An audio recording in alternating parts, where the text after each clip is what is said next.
خدا کو سمجھنے کا، خدا تک پہنچنے کا، خدا تک رسائی کرنے کا، یعنی کہ آسمان کی بادشاہی، جنت، وہاں پہنچنے کا کوئی ایک راستہ ہی نہیں، مسیح ہی وہ واحد راستہ نہیں ہے، بلکہ تمام راستے خدا کے پاس ہی جاتے ہیں، یعنی کہ چاہے کوئی کسی مذہب کا ماننے والا ہو، سب خدا کے پاس ہی جاتے ہیں، سب راستے ٹھیک ہیں۔ تو گویا کہ خدا یسوع مسیح کا یہ دعویٰ، یہ کلیم کہ کوئی باپ کے پاس یعنی کہ خدا کے پاس میرے وسیلے کے بغیر نہیں آتا، کیونکہ راہ، حق اور زندگی میں ہوں۔ اب یہ بات لے کر بڑے بڑے نام، جویل آسٹین، کینتھ کوپلینڈ اور اس طرح کے اور بہت بڑے بڑے وائس، وہ اب اس بات کا دعویٰ کر رہے ہیں کہ اس آیت کا مطلب دراصل یہ نہیں ہے، یہ صرف استعارن کہی گئی ہے، میٹافوریکلی کہی گئی ہے۔ تمام راستے خدا کی طرف ہی جاتے ہیں، چاہے وہ کوئی مذہب ہو، کوئی کسی بھی مذہب کے ماننے والا ہو، سب راستے در حقیقت خدا کے پاس ہی جاتے ہیں۔ میں نے اپنے پہلے ایک دو ویڈیوز میں بھی اس پہ بات کی ہے، لیکن آج کے اس ویڈیو میں خاص طور پر بڑے افسوس کے ساتھ، بڑے دکھ کے ساتھ یہ بات کہنا پڑتی ہے کہ یہ لوگ بڑے بڑے میگا چرچز چلا رہے ہیں، لیکن اس آیت کو لے کر انہوں نے اس کی تشریح اس حد تک بگاڑ دی ہے کہ یوں لگتا ہے جیسے یہ کہہ رہے ہوں کہ اس آیت کو تو بائبل مقدس میں سے گویا نکال ہی دینا چاہیے، کیونکہ جس طرح سے اس کی تشریح کا حلیہ بگاڑ کے ان لوگوں نے رکھ دیا ہے۔ افسوس ہوتا ہے کہ تم لوگ بائبل ہی کی منادی کرتے ہو، اسی سے بڑی کمائیاں کرتے ہو اور اسی کے خلاف چلتے ہو۔ ان سے بڑھ کر اینٹی کرائسٹ کون ہوگا؟ اینٹی کرائسٹ کون ہے؟ اس پہ تو میں الگ ایک ویڈیو بناؤں گا جس میں یہ بڑے بڑے نام، بڑے بڑے مذہبی رہنما، جن میں اب میں کیا بات کروں، جو سب سے بڑے ہیں ان کا بھی ذکر آ جاتا ہے، اور جب ان کا ذکر آتا ہے تو کچھ ان کے چاہنے والوں کو پریشانی لگ جاتی ہے اور وہ پھر بڑے برے کامنٹس بھی لکھتے ہیں۔ میرے پچھلے ایک ویڈیو پہ کچھ لوگوں نے لکھے، کوئی بات نہیں، ہم بات کرتے رہیں گے حق اور سچ کی۔ مسیح یسوع ہی حق ہے، مسیح یسوع ہی زندگی ہے، مسیح یسوع ہی راستہ ہے، اور مسیح یسوع کا یہ قول، یہ دعویٰ کہ کوئی میرے بغیر خدا تک نہیں پہنچ سکتا، یہ جیسے انہوں نے کہا ہے ہم اس کو ایسے ہی مانتے ہیں۔ خدا یسوع مسیح ہی واحد راستہ ہے، یہ ہمارے ایمان کا حصہ ہے، بلکہ یہی ہمارے ایمان کا کل حاصل ہے کہ خدا یسوع مسیح جنہوں نے جان دے کر ہمارے لیے کفارہ دے کر نجات کا سامان کیا، تو ان کے علاوہ ہمارے لیے بلکہ پوری دنیا کے لیے کوئی اور راستہ ہو ہی نہیں سکتا۔ انہوں نے یہ نہیں فرمایا کہ میں بھی ایک راستہ ہوں، I am one of the ways، بلکہ انہوں نے کہا میں ہی وہ راستہ ہوں جو خدا تک پہنچتا ہے۔ خدا یسوع مسیح کے سوا کوئی اور راستہ نہیں، جیسے کہ بائبل مقدس میں لکھا ہوا ہے کہ آسمان کے نیچے آدمیوں کو کوئی اور نام نہیں بخشا گیا جس کے وسیلے سے نجات ہو۔ تو خدا یسوع مسیح ہی واحد راستہ ہے، وہی خداوند ہے، اور ان کے بغیر کوئی خدا تک رسائی نہیں کر سکتا۔ یہ ان کا اپنا قول ہے، یہ ان کا اپنا کلیم ہے، اس پہ ہم کوئی سمجھوتا نہیں کر سکتے اور نہ ہی اس کی کوئی تعویل و تشریح کر کے اس کی نفی کر سکتے ہیں۔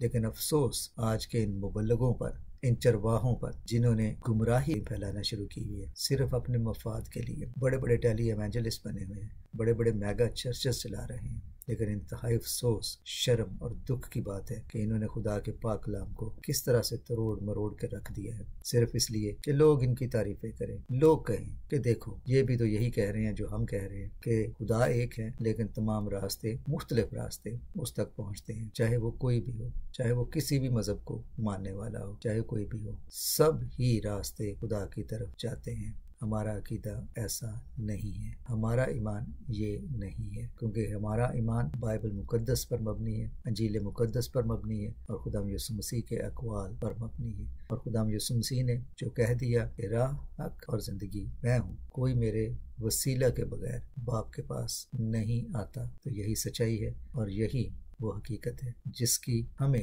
دوسرے قوموں تک منادی کرنے کا حکم ہے۔ یہی انجیل کی خوشخبری ہے اور یہی انجیل کا پیغام ہے، اس پہ کوئی سمجھوتا نہیں اور اس پہ کوئی سوال نہیں۔ اگر یہ مناد جو اس طرح کی باتیں کرتے ہیں، اگر انہوں نے اس آیت کی ہی نفی کرنی ہے، میرا ان کے لیے یہ مشورہ ہے کہ وہ کلام پاک کی منادی کرنا بند کریں اور کوئی اور کام کریں، کوئی بھی کام کریں، لیکن خدا کے پاک کلام کو نہ چھوئیں، کیونکہ وہ اس قابل نہیں ہے کہ وہ خدا کے پاک کلام کا نام بھی لے، اور اس کی منادی تو بہت دور کی بات ہے، کیونکہ وہ گمراہی پھیلا رہے ہیں، جھوٹی تعلیم پھیلا رہے ہیں، خدا یسوع مسیح کے احکام کی نفی کر رہے ہیں، ان کی تعلیم کو مسخ کر رہے ہیں، صرف اس لیے کہ دنیا کو خوش کر سکے۔ تو میں آپ سب کو خبردار کرتا ہوں، کوئی مناد، کوئی پادری، کوئی پاسبان، چاہے بڑے سے بڑا ہو، جو بھی ہو، اگر خدا یسوع مسیح سے بڑھ کر کوئی اپنی تعلیم دے رہا ہے، خدا یسوع مسیح کی تعلیم کی نفی کر رہا ہے، تو اس کی ذرا بھی پیروی کرنے کی، اس کو فالو کرنے کی ضرورت نہیں، بلکہ اس کو چیلنج کرنے کی ضرورت ہے کہ جو خدا کا پاک کلام کہتا ہے وہی سچائی ہے، وہی حق ہے، اور اس کے علاوہ کوئی اور سچائی نہیں ہے۔ خدا یسوع مسیح کا کلام ازلی اور ابدی ہے، اور اس میں ذرا بھر بھی شک کی گنجائش نہیں ہے، نہ اس میں کچھ شامل کیا جا سکتا ہے اور نہ ہی اس میں سے کچھ نکالا جا سکتا ہے۔ اور وہ لوگ جو یہ پریچ کر رہے ہیں کہ سبھی راستے خدا کی طرف جاتے ہیں، خدا یسوع مسیح ہی واحد راستہ نہیں ہے، وہ سراسر کھلے عام خدا یسوع مسیح کی نفی کر رہے ہیں اور ان کی تعلیم کو چیلنج کر رہے ہیں۔ اور ہمارا فرض ہے کہ ہم ان کے سامنے ڈٹ جائیں اور ان کو جواب دیں کہ اگر خدا یسوع مسیح کے کلام اور ان کی تعلیم کے منافی چلنا ہے تو پھر تمہارا کوئی حق نہیں بنتا کہ تم خود کو خدا کے خادم یا خدا کے کلام کی منادی کرنے والے کہلواؤ۔ یہ جھوٹے، مکار، فریبی اور نوسر باز ہیں، ان سے خبردار رہنا چاہیے، جو خدا کا کلام لے کر کمائیاں تو خوب کرتے ہیں لیکن خدا یسوع مسیح کے اقوال اور ان کی تعلیم کی نفی کرتے ہیں، ان کو مسخ کرتے ہیں، ان کی ایسی تشریحات کرتے ہیں جن سے دنیا تو خوش ہو، باقی غیر اقوام، غیر مذاہب کے لوگ تو خوش ہوں، لیکن خدا یسوع مسیح کے کلام کی سچائی کی نفی ہو۔ تو یوحنا 14 باب 6 آیت، راہ، حق اور زندگی میں ہوں۔ خدا یسوع مسیح نے فرمایا، کوئی میرے وسیلے کے بغیر باپ کے پاس یعنی کہ خدا کے پاس نہیں پہنچ سکتا۔ یہی سچ ہے، یہی حقیقت ہے، اس پہ نہ کوئی کمپرومائز ہے، نہ کوئی سمجھوتا ہے، اور نہ اس کی کوئی نفی کر سکتا ہے۔ خدا یسوع مسیح کا مقدس اور جلالی نام ہمیشہ تک مبارک ہو۔ God bless you all. Thank you for watching انجیلی میڈیا۔